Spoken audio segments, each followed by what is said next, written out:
थाना model colony police की खुफिया इत्तला पर कामयाब कार्रवाई।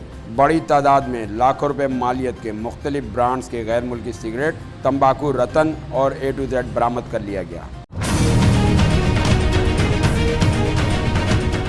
दौरान कार्रवाई स्मगलिंग शुदा ममनूआ अशिया सप्लाई करने वाले 2 मुल्जिमान को गिरफ्तार किया गया। गिरफ्तार मुल्जिमान स्मगल शुदा अशिया तंबाकू, सिगरेट, इंडियन गुटखा कराची भर में सप्लाई करते थे।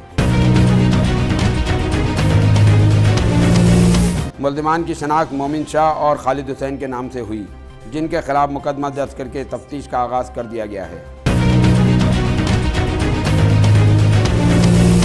तिजारत न्यूज़ को YouTube पर सब्सक्राइब, लाइक और कमेंट्स कीजिए। इसके साथ साथ बेल आइकन को भी लाजमी क्लिक कीजिए ताकि आप तक पहुंच सकें हमारी तमाम मुनफरिद खबरें जो आप देखना चाहते हैं।